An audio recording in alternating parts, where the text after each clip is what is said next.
Assalamualaikum warahmatullahi wabarakatuh.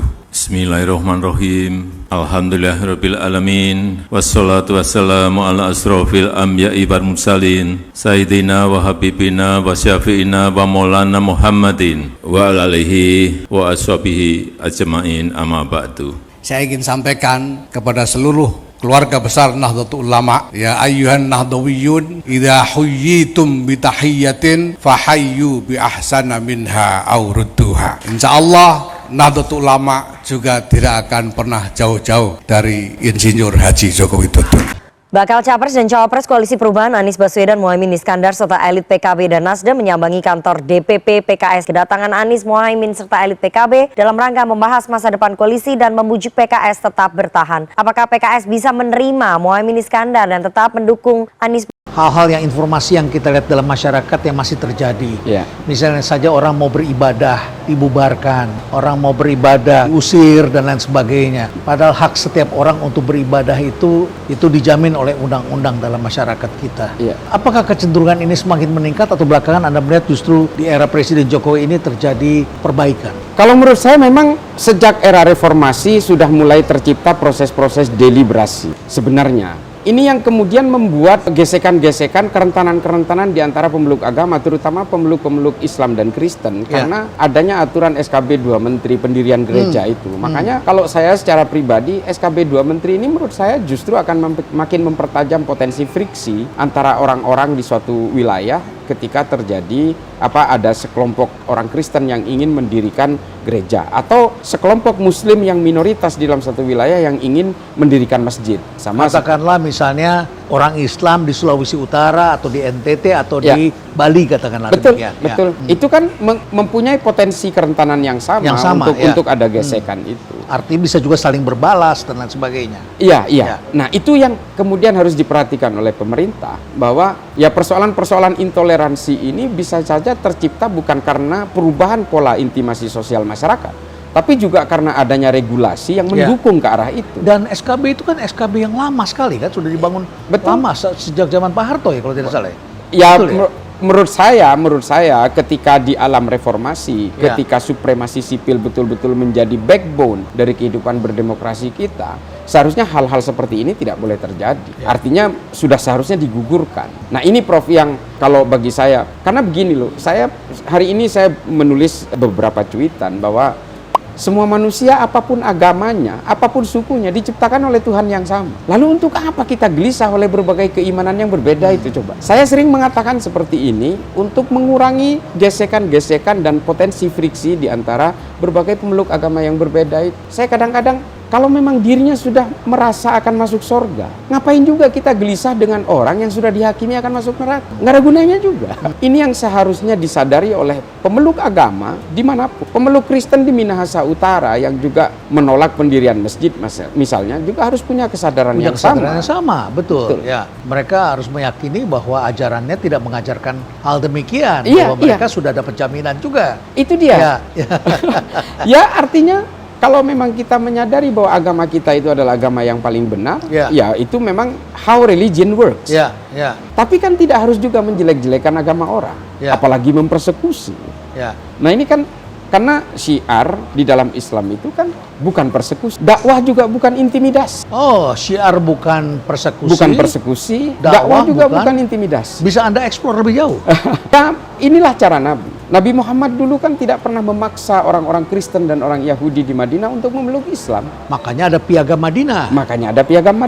Dan Nabi menganggap semua orang di Madinah itu adalah warga negara yang punya hak dan kewajiban yang sama. Dan dilindungi kaum minoritas di sana. Dilindungi sekali. Dan bahkan sampai Rasulullah wafat, masih ada orang Kristen dan orang Yahudi. Artinya tidak ada pemaksaan. Dan keluarganya Nabi pun ada yang beragama Kristen. Saya sering bercerita gini, Prof, di mana-mana. Salah satu korban perang Uhud itu adalah seorang pemeluk Yahudi, namanya Mukhairik Bani Ta'labah. Kalau di dalam kitab-kitab sejarah disebutkan seperti itu. Ya, artinya apa? Mukhairik ini ikut perang bersama Nabi, tidak ada resiliensi keimanan kok. Padahal orang Yahudi. Padahal orang Yahudi. Dan hari itu hari Sabtu. yang sangat sakral bagi orang Yahudi untuk keluar rumah yang dilarang untuk keluar rumah. Hari Sabat itu. Perang Uhud itu hari Sabtu. Dan itu bertepatan dengan hari Sabat. Dan dia ikut berperang. Makanya di dalam kitab sejarah ketika Berperang istrinya untuk kepentingan Nabi ya, untuk mendukung Nabi. Nah, iya. Mendukung Nabi ya. Ketika ditanya oleh istrinya, "Mukhairi, kamu mau kemana?" "Saya akan berperang bersama Muhammad." "Lu ngapain?" "Ya karena kita bisa hidup nyaman di Madinah ini karena kepemimpinannya Muhammad." Karena keteladanan. Karena keteladanan. Karena Nabi, kalau kita lihat cerita-cerita yang ada di dalam kisah-kisah kenabian itu, Nabi itu betul-betul membawakan Islam ini dengan bejana kemanusiaan, kedamaian. Bahkan pengemis buta yang mencaci maki Nabi pun itu oleh Nabi digerus dengan kacang-kacangan yang disuapkan. Mau bicara keimanan, udah dia ini pengemis, udah dia itu bukan orang Islam, kerjaannya maki-maki Nabi. Kalau Nabi mementingkan ego keimanannya, udah dibantai dia. Udah ditebas dengan pedang. Tapi kemanusiaan yang lebih dikedepankan. Makanya Nabi menyuapi dengan makanan setiap pagi. Ini based on humanity. Itu adalah satu kemanusiaan yang tinggi dan juga keteladanan yang Luar biasa. kemudian dipelajari dalam generasi-generasi selanjutnya. Iya, makanya Mukhairik mau berperang bersama Nabi kan karena keteladanan. Nah, itu Nabi. Nggak tahu ini siapa. Kadang-kadang ada ulama yang lebih suka mencaci maki, mengumbar kebencian. Ini niru siapa saya nggak tahu juga. Karena Nabi tidak melakukan itu. Apakah ini juga karena gejala politik sehingga kemudian ini bisa diperdagangkan secara politik dengan pengikut yang banyak, orang yang tidak paham kemudian ikut atas nama agama sehingga kemudian bisa mendapat dukungan logistik dan lain sebagainya. Apa yang Anda lihat belakangan ini sehingga ada tokoh-tokoh yang seperti itu bermunculan dan bisa menjual proposal, kemudian menggerakkan massa. Ini beberapa demo besar itu logistiknya kelihatan sekali di masyarakat. Saya sangat sepakat dengan itu. Yang memporak-porandakan keluhuran agama ini dari sejak dulu adalah kepentingan-kepentingan politik. Nggak Kristen, nggak Islam, nggak Hindu, nggak Buddha, semua. Ketika persoalan-persoalan dogma yang sifatnya sangat transendental itu diseret paksa kepada hubungan-hubungan horizontal yang terkait langsung dengan kepentingan-kepentingan kekuasaan, pasti akan porak-poranda. Suatu agama akan pecah, membentuk sekte-sekte, membentuk firqoh-firqoh kalau di dalam istilah Arab. Sekte ini firqoh gitu, cabang-cabang yang akhirnya menerapkan hukum-hukum sendiri, eksklusivitas sendiri. Ini kan semua persoalan politik. Sunni Syiah di dalam Islam bermusuhan sampai hari ini, Prof. Itu gara-gara politik. Gara-gara politik ya? Semua begitu ya? Orang Islam saling bunuh sesama orang Islam, berperang sesama orang Islam, gara-gara politik semua. Orang Kristen berperang sesama orang Kristen. 30 tahun di Eropa membunuh 8 juta orang sesama orang Kristen. Politik juga. Politik, ya. Dan ini bisa membuat terjadi perpecahan dan tentu saja akan merembet kepada persatuan nantinya. Jelas, akhirnya yang menjadi robek dan terciderai itu adalah kemanusiaan. Coba bayangkan, Prof, keluhuran agama yang berbasis pasifisme ini ketika bersentuhan dengan politik, orang bahkan tidak hanya saling bunuh dengan orang yang berbeda agama, yang satu agama pun bisa dikafirkan. Bisa terjadi demikian. Dan bisa ditikam juga. Baik. Dan saya kira belakangan ini kita menambah satu variabel lagi, yaitu flexing. Itu dia. Terutama karena banyak sekali orang walaupun dengan agama paling gampang menjual Tuhan belakangan ini. Betul. Karena memang begini, kalau saya melihatnya begini, Prof. Tipologi dari bagaimana ketika politik itu menjajah agama, yang terjadi adalah membajak simbol-simbol agama dan membajak jubah-jubah kesalehan. Jubah-jubah kesalehan. Betul. Dan flexing-flexing yang bersifat agamis itu tercipta ketika orang itu berusaha untuk mempengaruhi orang lain lewat visual, lewat tampilan-tampilan. Padahal kadang-kadang ya isinya nggak ada. Kadang-kadang baca kitab seharusnya dari kanan ke kiri, ini dari kiri ke kanan. Dan mereka mendapatkan keuntungan dari ketidaktahuan pengikut. Terkait ini kan kita udah makin memasuki tahun politik. Artinya peluang untuk terjadinya pergesekan perbedaan itu semakin besar gitu. Kita juga percaya nih anak-anak muda bahwa ada solusinya itu bertoleransi. Tapi ini pun jadi perlu didebatkan lagi nih. Memaknai toleransi hari ini itu seperti apa sih? Apakah cukup dengan saya berbeda dengan kamu dan saya cukup mengamini itu selesai? Tapi kan buktinya di sosial media kita seringkali berdebat calon masing-masing gitu ya. Kalau dalam konteks keyakinan beragama ya, kita dari perspektif beragama dulu. Soal keimanan kita memang tidak boleh mengenal kompromi. Ini ajaran semua agama ini. Untuk soal keimanan memang tidak boleh ada cross faith, tidak boleh ada lintas, tidak boleh ada kompromi soal keimanan. Tapi soal intimasi sosial, kalau di dalam Islam itu disebut muamalah, intimasi sosial, itu harus penuh dengan kompromi-kompromi. Intoleransi ini tercipta ketika ranah-ranah intimasi sosial juga dibawa ke dalam ranah-ranah keimanan. Tidak mengenal kompromi. Misalnya, mengharamkan berkawan dengan orang-orang yang tidak seagama. Nah ini ada Prof. Itu bagian dari intimasi sosial harusnya ya? Seharusnya intimasi sosial yang tidak terkait dengan persoalan-persoalan keimanan. Karena keimanan ini kan betul-betul private. Saya boleh saja mengaku Islam, di KTP mengaku Islam, ada tulisannya Islam juga. Tapi kan di dalam hati saya ateis atau bukan nggak ada yang tahu. Kita menyebutnya Islam KTP atau Kristen KTP. Iya. Mungkin gini loh, saya hari ini ya kalau saya pakai sorban orang melihatnya oh ini kiai. Itu kan persoalan-persoalan visual yang memang persoalan batinnya kan tidak bisa diselami. Makanya saya mengatakan soal keimanan ini sangat private yang tidak boleh memang seolah-olah intimasi sosial pun menjadi korban dari keimanan itu. Nah kalau orang menganggap bahwa dalam berintimasi sosial pun dia tidak boleh mengenal kompromi, maka dia akan menjadi orang yang gelisah. Dia akan berusaha memaksakan nilai-nilai sakralitas yang ada di dalam dirinya untuk dilakukan orang lain. Dan dia juga akan menyepelekan nilai sakral yang diyakini orang lain di mata publik atau di mata lingkungannya. Nah ini proses-proses intoleran itu terjadi karena seperti itu. Dan intoleransi ini memang tidak boleh dianggap sepele, Mas David. Karena dari persoalan intoleransi itulah yang membuat satu negara ini bisa terbakar. Karena Prof, kerusuhan di satu negara itu biasanya dimulai dari perang antara tetangga melawan tetangga. Yang terdekat, dari hal kecil. Dari hal kecil.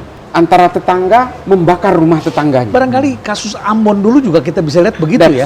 Dari kejadian perebutan dua kelompok di daerah kota itu ya. Dari sebuah bar di sana, keamanan, padahal pada suku yang sama.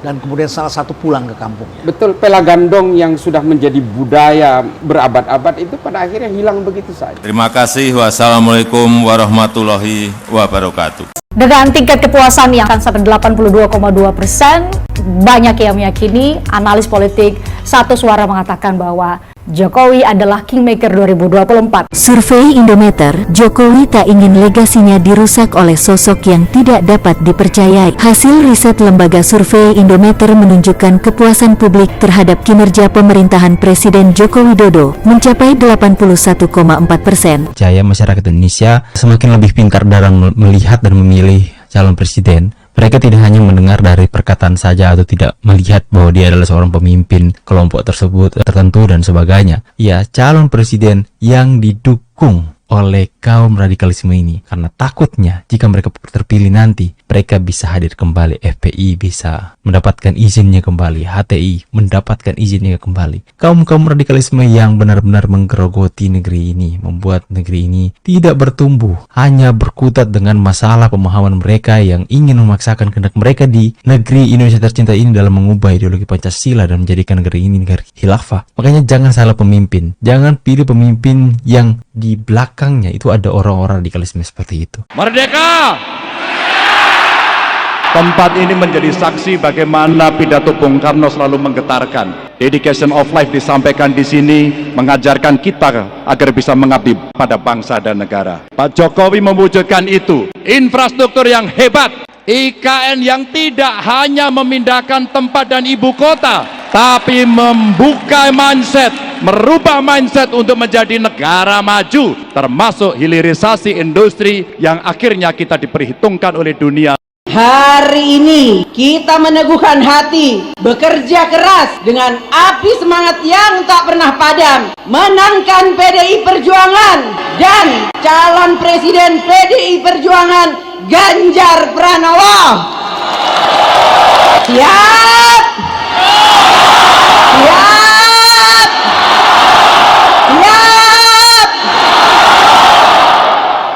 Seperti Mbak Puan tadi sampaikan, itu juga Bapak Ibu yang mesti kita pertahankan, kita lanjutkan. Namun itu tidak bisa terlaksana kalau kita tidak menang hat-trick besok pagi. Bapak Ibu, itu tidak akan terwujud kalau kita tidak kompak. Maka pesan Bu Mega kepada kita semuanya, agar kita bisa bersatu, kita berdiri seteguh karang yang tetap tegar dalam gempuran-gempuran ombak sekeras apapun. 2013 lalu, pemilihan Gubernur Jawa Tengah, PDI Perjuangan dan Ganjar Pranowo memenangkan itu. Dan itu di bawah pimpinan Mbak Puan. Insya Allah kita akan mengulang kembali di 2024, insya Allah. Mohon doanya. Merdeka!